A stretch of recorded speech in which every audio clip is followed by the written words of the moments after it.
룻기 1장 1절로 6절입니다.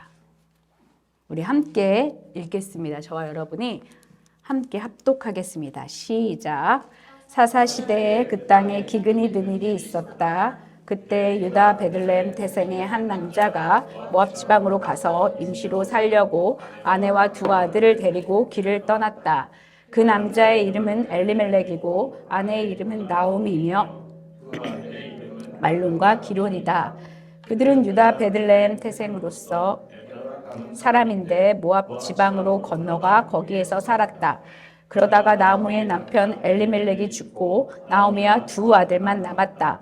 두 아들은 다 모압 여자를 아내로 맞이하였는데 한 여자의 이름은 룻이고 또 한 여자의 이름은 오르바였다. 그들은 거기서 10년쯤 살았다. 그러다가 아들 말론과 기륜이 죽으니 나오미는 남편에 이어 두 아들마저 잃고 홀로 남았다.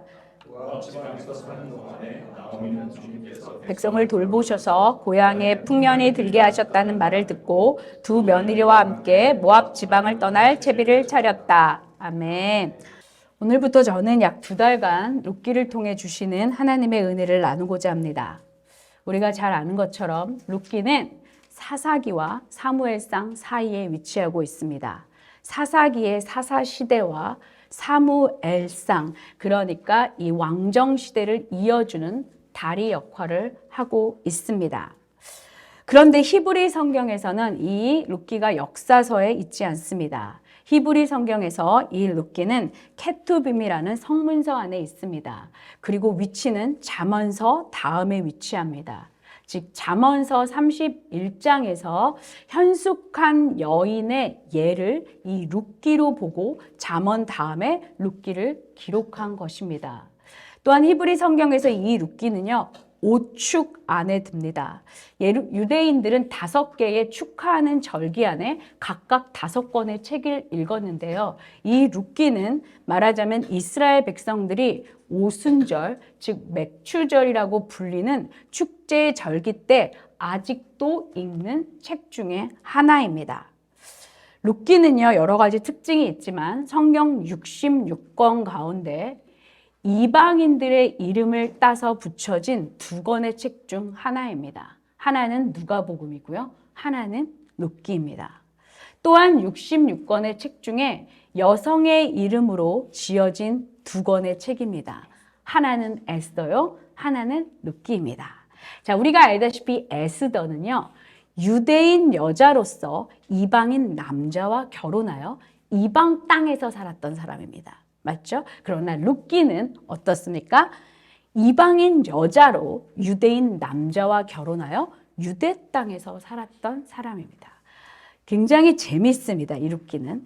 이 룻기는요, 마태복음 1장 5절에서 획기적으로 모압 여인이지만 예수님의 족보에 기록된 여인입니다.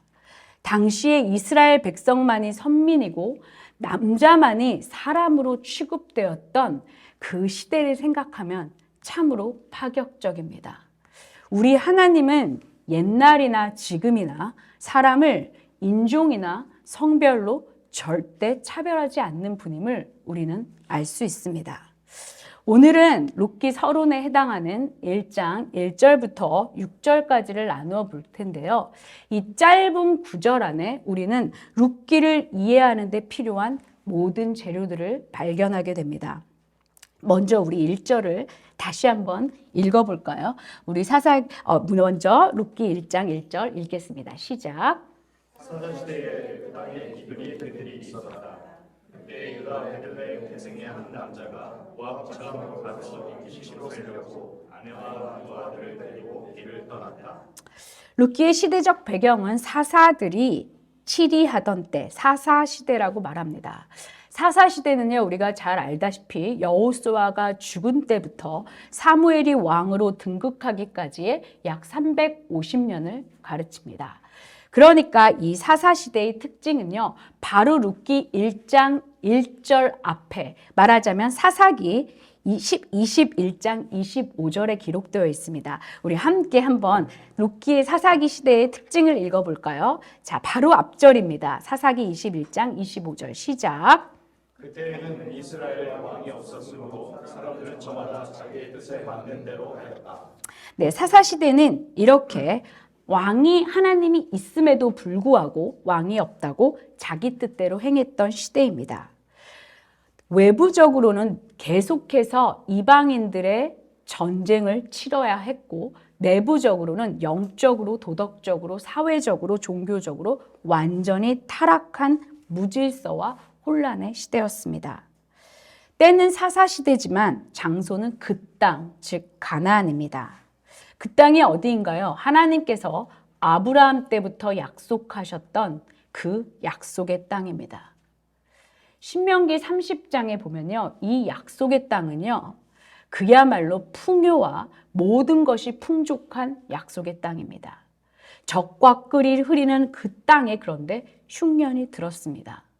풍성함과 넉넉함과 정말로 풍년이 들어야 할 땅에 기근과 흉년과 고난과 궁핍과 결핍이 찾아온 것입니다. 이제 등장인물이 소개되고 있는데 등장인물은 유다 베들레헴 태생의 한 남자입니다. 오늘 사는 우리는 이 베들레헴이 굉장히 익숙합니다. 왜냐하면 다윗과 예수님의 고향이 바로 베들레헴이니까요. 그런데 이 당시만 해도요, 베들레헴은 예루살렘부터 2마일 정도 떨어진 곳에 위치한 그야말로 이름도 모르는 작은 촌동네에 불과했습니다. 그리고 베들레헴은 뜻은요, 베트라는 집과 레헴이라는 빵이 결합된 합성어로 빵집이란 뜻입니다. 그러니까 빵집에 빵이 없는 기이한 현상이 벌어진 것입니다. 분명 하나님이 풍성함을 약속하신 풍년의 땅이고 약속의 땅이며 빵집이라는 풍성함이 있는데 여기에 지금 흉년이 들었다는 말입니다. 우리가 알다시피 약속의 땅, 이 가나안에는요, 이집트처럼 강이 없습니다. 1년 내내 흐르는 강이 없다 보니까요, 모든 사람들은 그 당시에 하늘에서 내리는 늦은 비와 이른 비만을 의지하며 농사를 지었습니다. 하나님께서는 이렇게 이스라엘 백성을 약속의 땅을, 즉 천수단만 의지해야 하는 이 땅으로 보낸 이유는 하나님께서 이스라엘 백성에게 순종하면 풍년이요, 불순종하면 흉년이라는 결과를 가르쳐 주기 위함이었습니다. 그러니까 왕 대신 하나님을 잊고 자기 소견에 옳은 대로 했던 이 사사시대는 이미 흉년이 예측된 일입니다. 그러나 우리 하나님께서는 미워서 멸망시키기 위해서 고난을 주시는 분은 아닙니다. 히브리서 12장 6절에서 8절을 보면 하나님은 우리를 사랑하시기 때문에 고난을 주십니다. 우리 신약 성경 349쪽으로 가볼까요? 히브리서 12장 6절로 8절까지를 읽겠습니다. 시작. 주님께서는 사랑하시는 사람을 징계하시고 받아들이시는 아들마다 직직하신다. 징계를 받을 때에 참아내십시오. 하나님께서는 자녀에게 대하시듯이 여러분에게 대하십니다. 아버지가 징계하지 않는 자녀가 어디에 있겠습니까? 모든 자녀가 받은 징계를 여러분이 받지 않는다고 하면 여러분은 상당히 자녀가 아닙니다.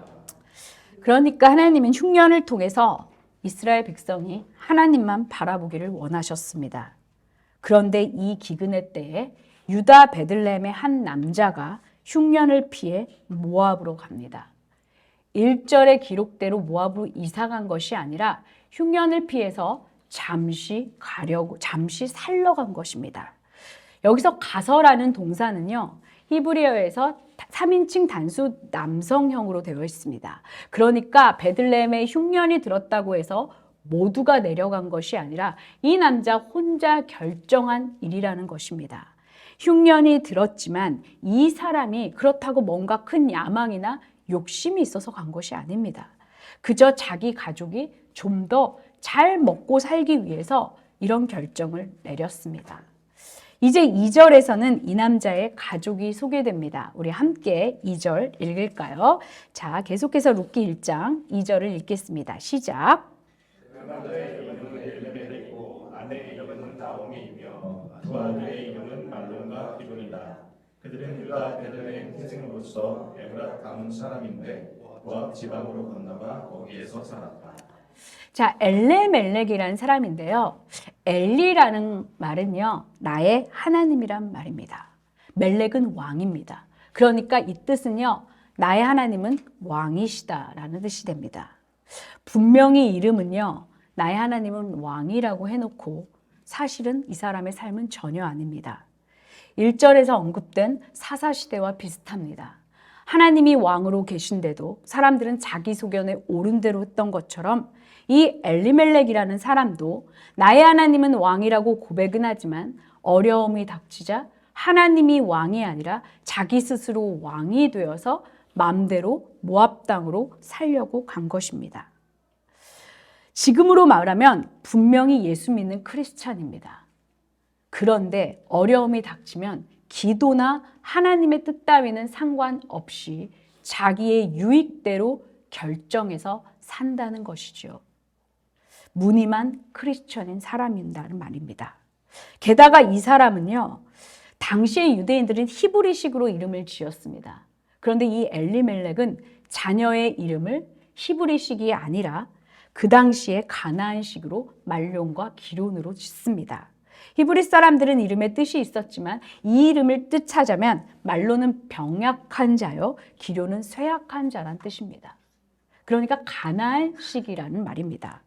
여기서 에브라 가문 사람이다라는 말은 창세기 48장 7절에 기록된 것처럼 이 에브랏은 베들레헴의 별칭입니다. 그러니까 말하자면요, 이 엘리멜렉은 에브라임 족속이었다는 말입니다. 오늘로 말하면 대대로 예수 믿는 모태신앙인 사람이요, 본인도 그냥 모태신앙이 아니라 크리스찬으로 말은 하지만 그러나 자녀 교육이나 생활 방식이나 무엇을 결정하고 어려움이 닥쳤을 때는 성경의 방식이 아니라 내 맘대로 결정하여 내 식으로 내 소견에 옳은 대로 살았다라는 말입니다. 그래서 그는 어려움이 닥치자 기도하는 대신에 모압으로 간 것입니다.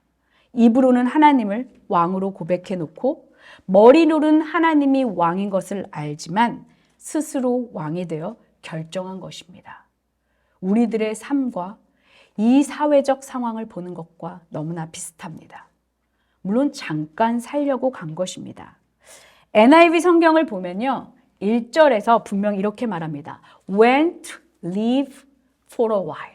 잠시 살려고 그곳에 갔다. 그런데 2절을 보니까요, 이 for a while, 잠시라는 말이 빠져 있습니다. Went, live there. 그러니까 처음에 모압에 간 것은 잠시 살려고 간 거예요.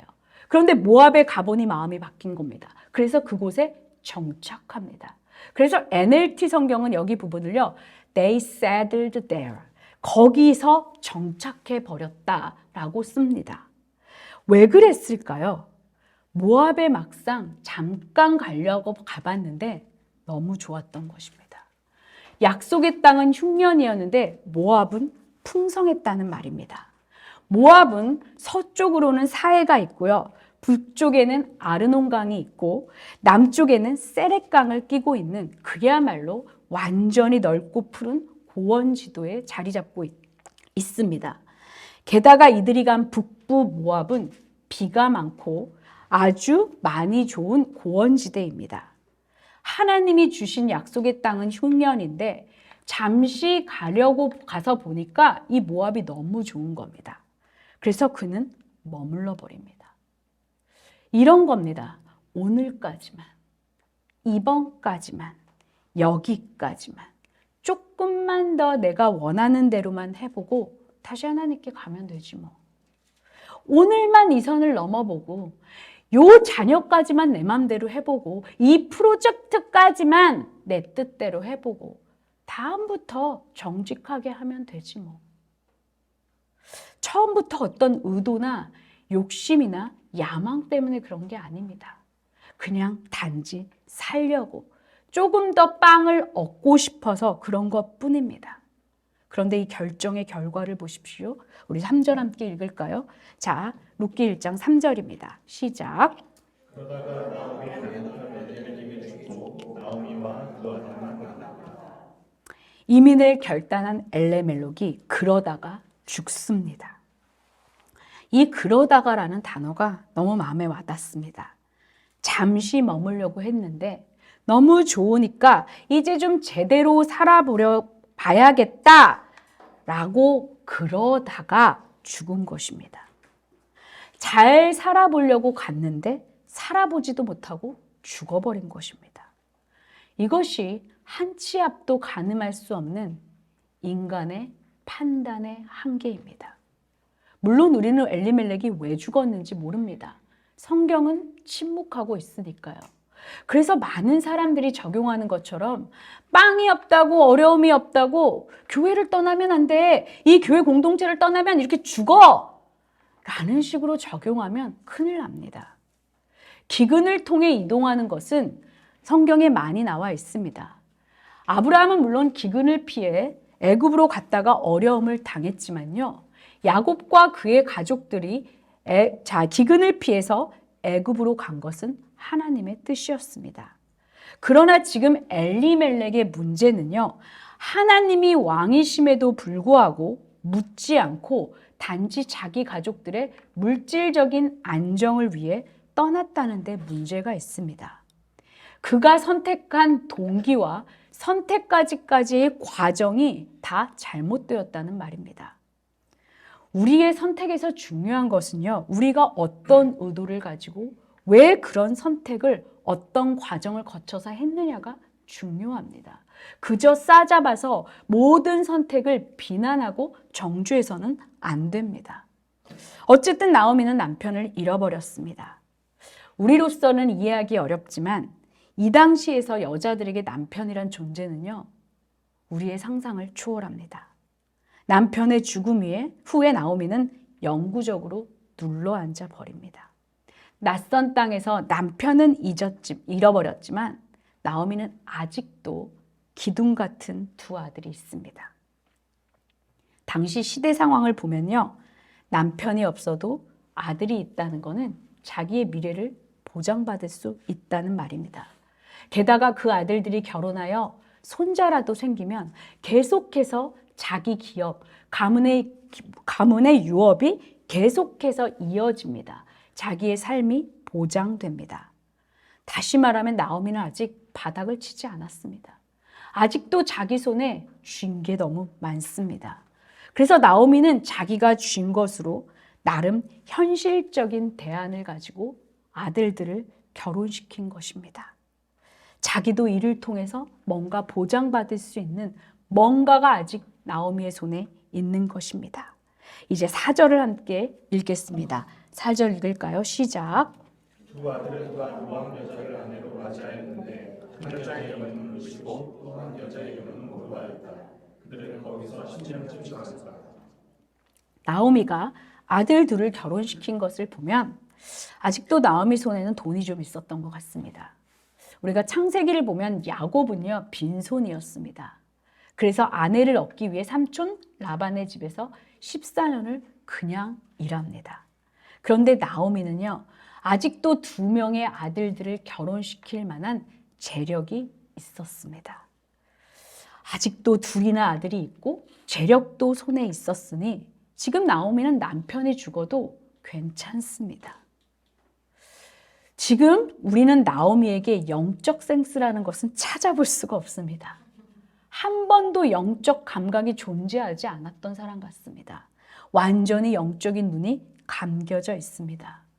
기근 때 남편이 모압으로 가겠다고 했을 때도 그냥 따라 나섰습니다. 아무 생각 없이요. 그런데 남편이 죽고도 나오미는 여전히 내 손에 쥔 돈과 나에게 남아있는 아들들로 내가 뭔가 현실적인 대안을 찾으려고 합니다. 유대인 엄마라면요, 이방 여자들과 통혼시킨다는 것은 상상할 수 없습니다. 우리는 그것을 창세기에서 너무나 자주 봅니다. 특히 이 모압과 암몬은 어떤 족속입니까? 창세기 19장에서 아브라함 조카 롯이 소돔과 고모라의 멸망 이후에 2 딸과 성관계하여 나온 자녀들입니다. 그러니까 멀게는 이스라엘과 친척이었지만 사실 굉장히 적대시된 관계였습니다. 신명기 23장은요, 이 모압과 암몬 족속에 대해서 영원히 이스라엘 총회에 들어올 수 없다고 분명히 규정합니다. 신명기 23장 2절로 6절을 찾아보면 분명하게 기록되어 있습니다. 에스라 9장도 느헤미야 13장도 이 모압 여인과 결혼한 사람들을 처벌하기까지 합니다. 그런데 남편을 잃은 나오미는 지금 그 땅에서 모압 여인들과 자기 아들들을 결혼시키려고 합니다.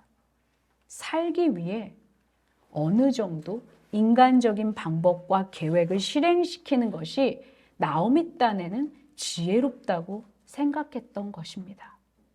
나름대로 머리를 굴린 것입니다. 지혜로운 사람은 빨리 하나님께 되돌아오지만 대부분의 우리들은 나오미와 같습니다. 뭔가 아직도 내 손에 쥔 것이 있으면 그걸로 뭔가 해보려고 합니다.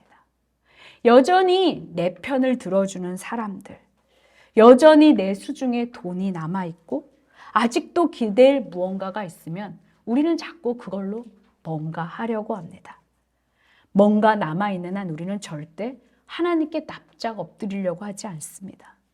그러나 우리는 멈출 줄 알아야 합니다.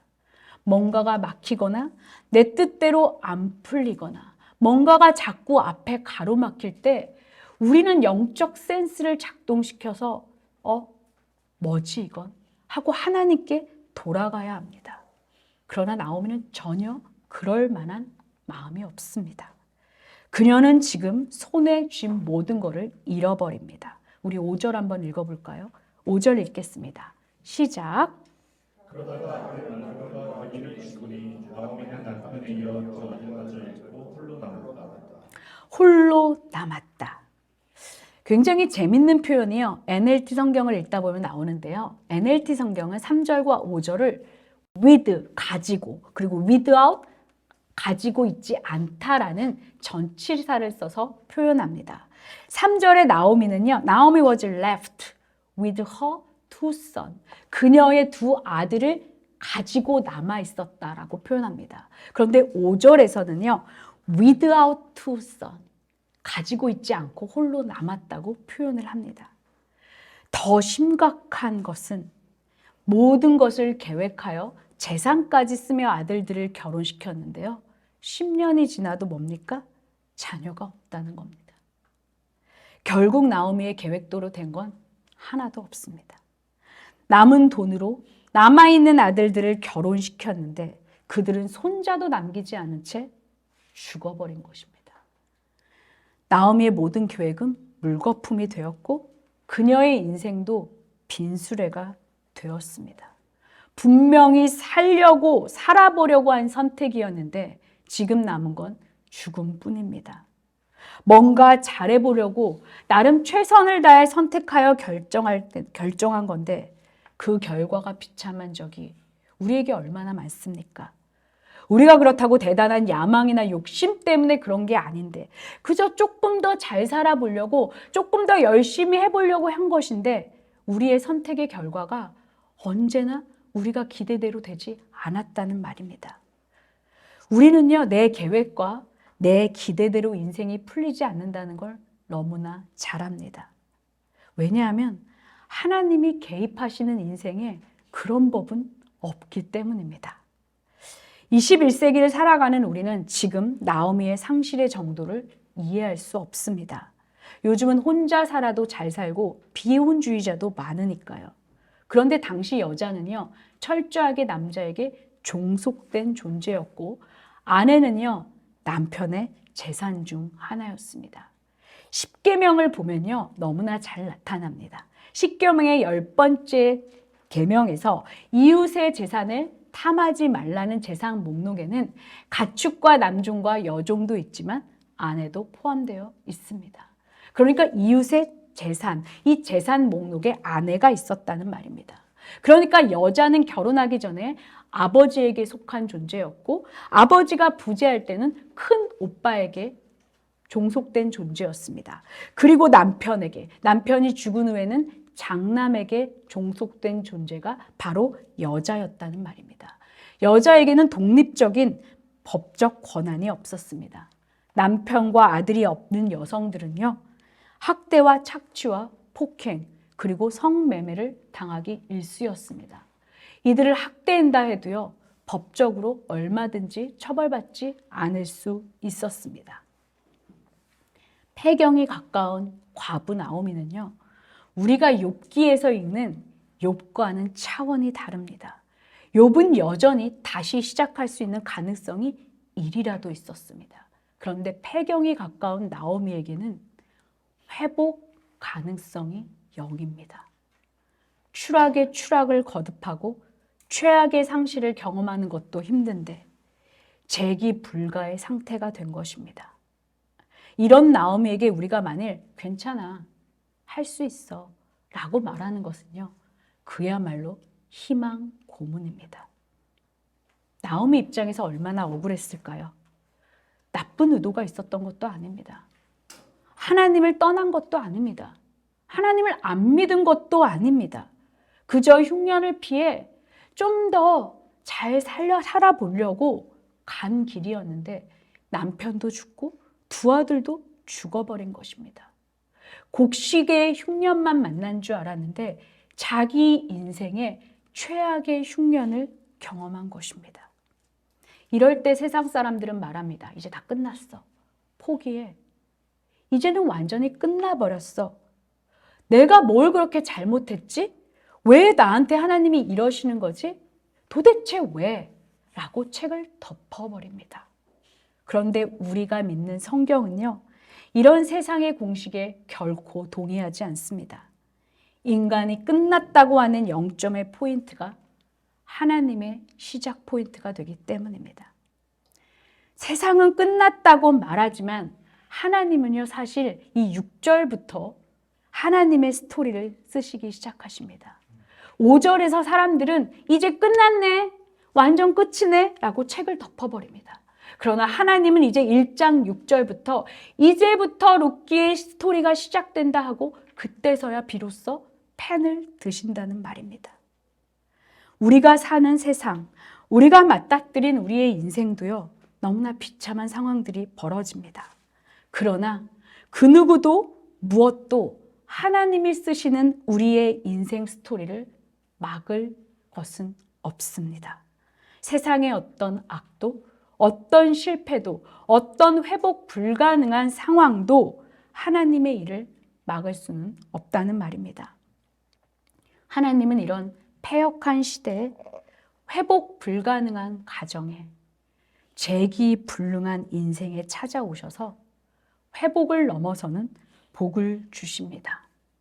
인간의 영점이 하나님의 시작이 되기 때문입니다. 인간의 무능력의 자리가 주님의 능력이 임하는 자리로, 인간의 절망의 자리가 하나님이 일하시는 소망의 자리가 됩니다. 하나님은 한 여인의 절망의 끝자락에서 이제 소망의 스토리를 쓰시기 시작하십니다. 우리 6절 함께 읽을까요? 시작 6절 읽겠습니다. 모압 지방에서 사는 동안에 나오미는 주님께서 백성을 부르셔서 고향에 흉년이 들게 하셨다는 말을 듣고 두 며느리와 함께 모압 지방을 떠날 집을 차렸다. 나오미는 지금 아무것도 손에 쥔 것이 없습니다. 돈도 없습니다. 백도 없습니다. 낯선 이국 땅이니 인맥은 더더욱 없습니다. 미래도 희망도 소망도 회복도 불가능한 상태입니다.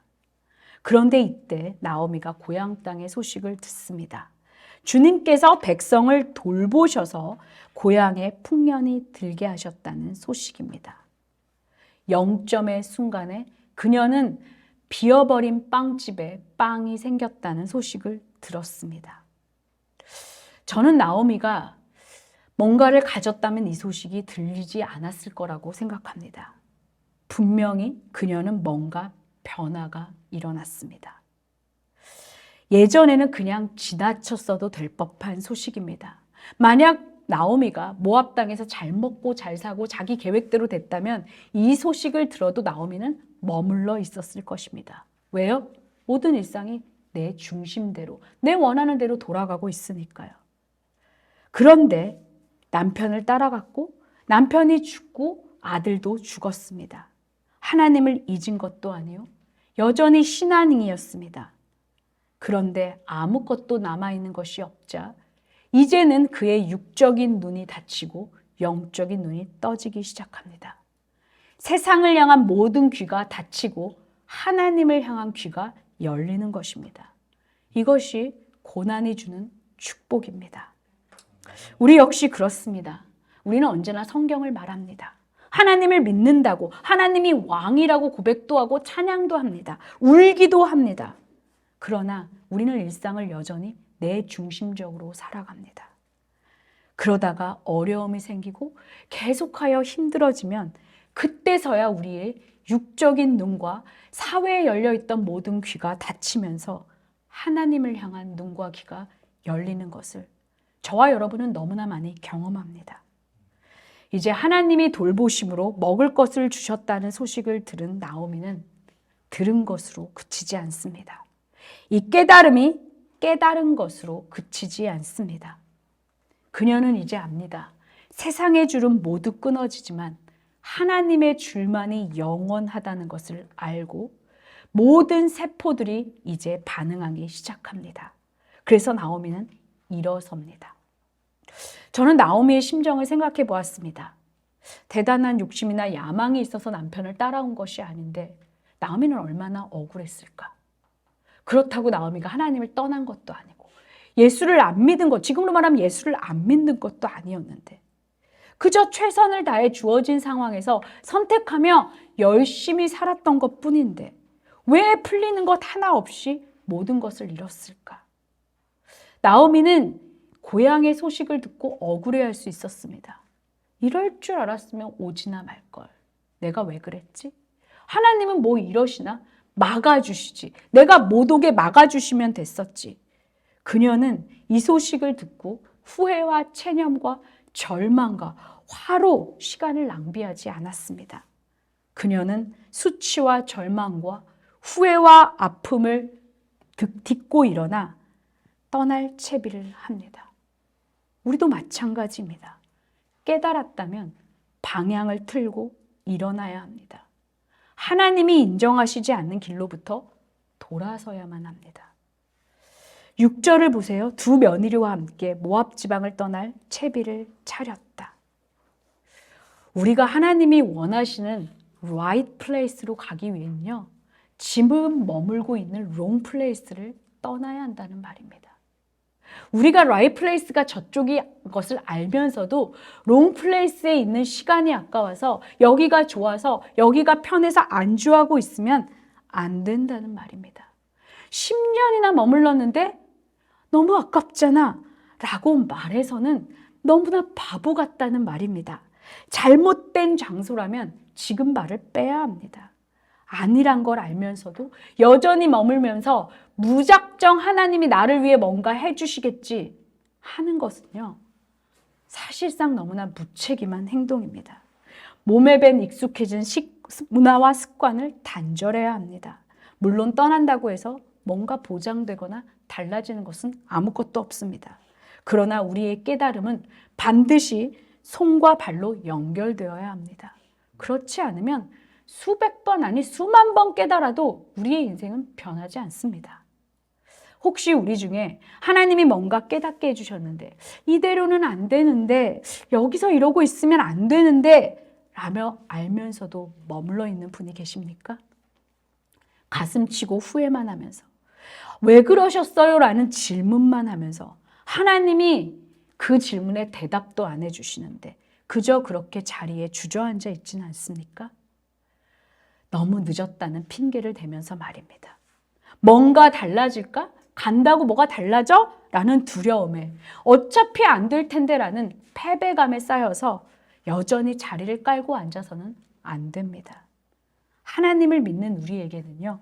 너무 늦은 시간도 안 되는 일도 존재하지 않습니다. 우리 하나님에게는요. 돌이킬 수 없는 일이란 존재하지 않는다는 말입니다. 저는 오늘 말씀을 묵상하면서 여전하신 하나님, 우리 하나님 참 여전하시네 라는 생각을 했습니다. 그래서 제목이 그래도 여전히입니다. 왜 그럴까요? 첫째, 하나님은요 어떤 시대의 상황에서도 그래도 여전히 일하시기 때문입니다. 사사시대는 암울했습니다.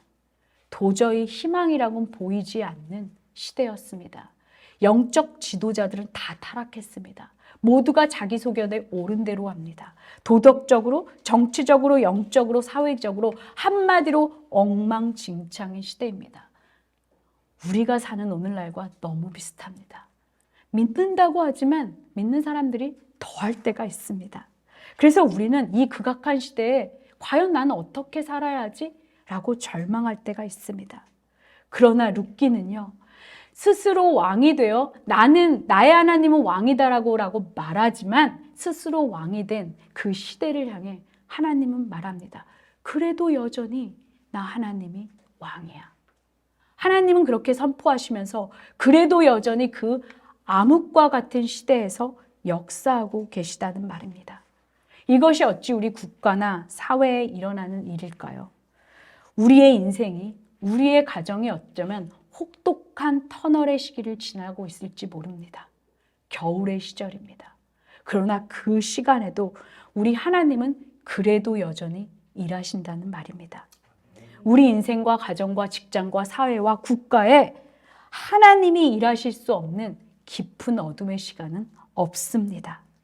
하나님은 시대의 어둠, 우리 개인의 어둠, 우리 가정의 어둠, 직장의 어둠, 사업의 어둠, 재정의 어둠, 마음의 어둠, 이 고통의 터널 속에서도 그래도 여전히 일하시는 분이라는 말입니다.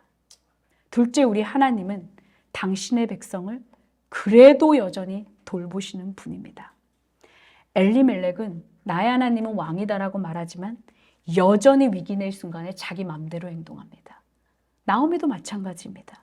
이스라엘 백성 모두가 그렇습니다. 그런데도 하나님은 그래도 여전히 그들을 돌보셨습니다. 6절에서 주님께서 돌보셔서라는 원어적 의미는요, 주님께서 방문하셨다, 찾아오셨다라는 말입니다. 다시 말하면 이 방문하셨다는 말은요, 하나님과 이스라엘의 언약 관계에서 주로 쓰이는 단어입니다. 하나님은요, 엘리멜렉이 지 맘대로 결정하고 나오미가 자기 맘대로 결정하여 살아가도 그래도 여전히 찾아오신다는 말입니다. 이스라엘 백성들이 자기 맘대로 행동하여 도덕적으로, 정치적으로, 사회적으로, 영적으로 타락해도 그래도 여전히 그들에게 양식을 주신다는 말입니다. 그들의 문제가, 그들의 잘못 때문에 흉년이 들어도 당신의 백성이기 때문에 하나님은 그래도 여전히 당신의 백성을 돌보신다는 말입니다. 우리도 마찬가지입니다. 우리가 잘못합니다. 우리는 실수합니다. 우리는 게으르고요. 우리의 잔머리로 여러 가지 일들을 망쳐놓을 때가 많습니다. 하나님의 뜻이 뭔지 알면서도 우리는 그릇 행합니다. 그러나 우리를 향한 하나님의 돌보심은 계속된다는 말입니다. 셋째, 우리 하나님은 그래도 여전히 모든 것을 바꾸실 수 있습니다. 룻기의 첫 5절은요, 하나님 백성인 나오미가 점점 바닥으로 향하는 것을 조명합니다. 정말 처절하게 나락으로 떨어지는, 인생의 끝이 어딜지 모르는 나락으로 떨어지는 이 나오미의 인생을 조명해 갑니다. 그리고 그 어디에도 하나님은 나오미의 이 비극의 이유를 설명해 주시지 않습니다. 우리는 너무 착각합니다. 하나님이 설명해 주시지 않으면 하나님이 우리를 돌보시지 않는다고 생각합니다. 그러나 하나님께서 이유를 설명해 주시지 않는다는 것이 하나님이 개입해 주시지 않는다는 뜻은 아닙니다. 하나님은요, 이 세상에 개입하시지 않는 문제는 없습니다. 엘리멜렉이 아무리 자기 맘대로 해도, 나오미가 여전히 자기의 잔머리를 굴려도 하나님은 항상 개입하십니다. 룻기는 표현적으로 보면요, 룻과 나오미와 보아스의 이야기지만 실제로는 하나님의 스토리, His story, His story입니다. 하나님이 스토리이기 때문에 하나님은 모든 사람의 실패와 연약함과 실수를 하나님이 쓰시는 드라마의 스토리로 삼아 주십니다. 요즘 눈물의 여왕이 아주 인기리에 방영됩니다.